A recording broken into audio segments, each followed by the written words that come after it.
Untuk mencuci mobil, apa saja alat yang diperlukan?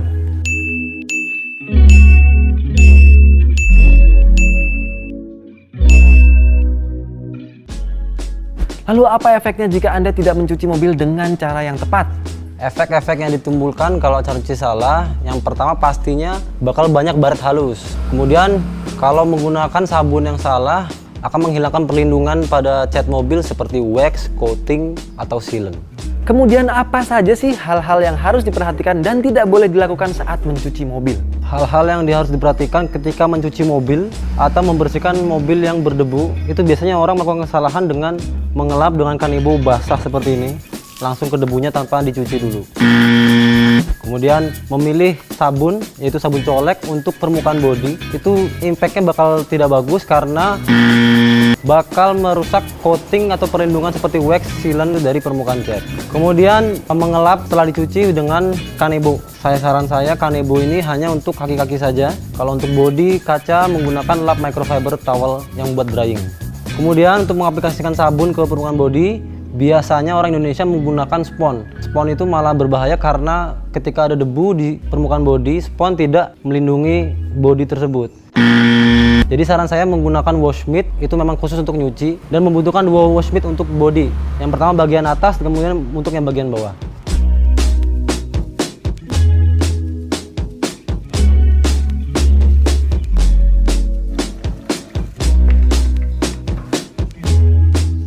Langkah pertama yang dilakukan ketika cuci mobil, cuci bagian kaki-kaki dulu, baru nanti bagian bodi. Pertama siram dulu velg, siram sampai merata. Setelah itu baru menggunakan sabun colek dengan wash mitt dan sikat. Kalau saya yang pertama saya lakukan, saya bersihin dulu area-area yang sulit dijangkau. Misalnya seperti lubang-lubang velg ini. Lubang-lubang ini biasanya sering kelewat sama orang-orang kalau nyuci. Kalau semakin rajin kita nyuci pelan-pelan seperti ini, nanti kotoran nggak nempel. Setelah itu untuk velg seperti ini, biasanya sela-sela seperti ini juga jarang kena. Jadi saran saya punya sikat yang seperti ini. Masukin, bersihin semua area secara merata.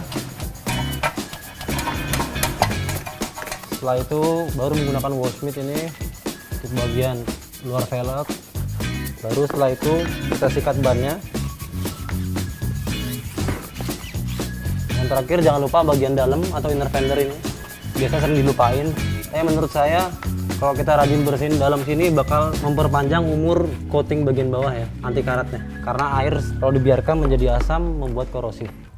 Setelah itu siram semua. Jangan pernah nunggu bersihin 2 velg baru disiram karena nanti obatnya mengering, bakal bercak. Jadi 1 velg langsung siram, bersihkan, 1 velg langsung bersihkan. Sekarang velg udah selesai, sekarang kita mencuci bodi. Sebelum itu ingat lepas dulu aksesori, cincin, jam, kemudian pakaian juga perhatiin ya. Jangan ada yang tajam-tajam atau sabuk, jangan pakai seperti itu. Yang pertama dilakuin, siram dari atas dulu. Ini agar debu yang di atas jatuh ke bawah semua. Kalau mulai dari bawah, nanti yang bawah udah bersih, bersihin yang atas, kotorannya jatuh ke bawah lagi, kita kerja 2 kali. Kemudian untuk bodi, saya pakai 2 wash mitt, saya bedakan supaya saya tahu mana untuk bagian atas, mana untuk bagian bawah. Untuk bagian bawah yang ini itu untuk bagian sini ya. Bagian sini sampai depan sana, bumper juga masuk bagian bawah. Alasannya supaya kotoran yang di bagian bawah ini nggak ikut ke sini, meminimalisir resiko. Oke, sekarang cucinya dari atas dulu.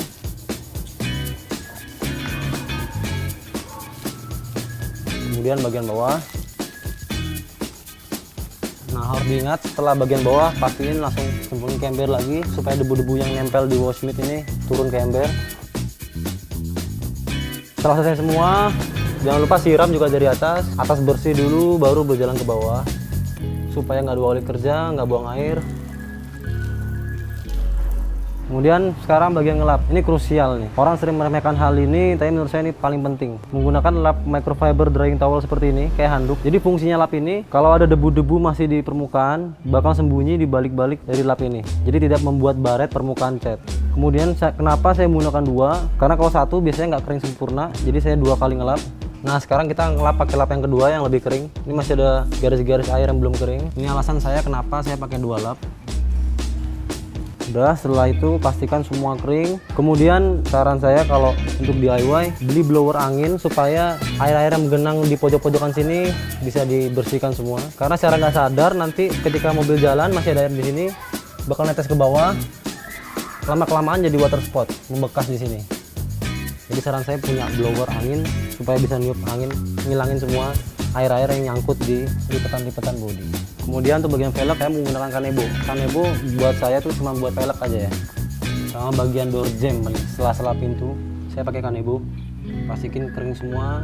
Kemudian jangan lupa mengeringkan bagian dalam pintu sini, bagian atas pintunya, samping-samping, sama bagian kap mesin juga, bagasi, semua pintu dibuka ya, karena pasti ada genangan air di situ.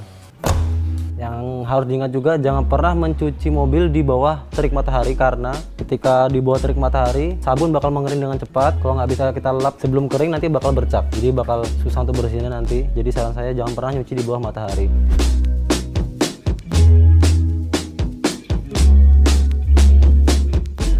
Dan begitulah sedikit tips dari kami yang bisa Anda lakukan sendiri di rumah agar dapat menjaga tampilan mobil Anda seperti baru setiap saat.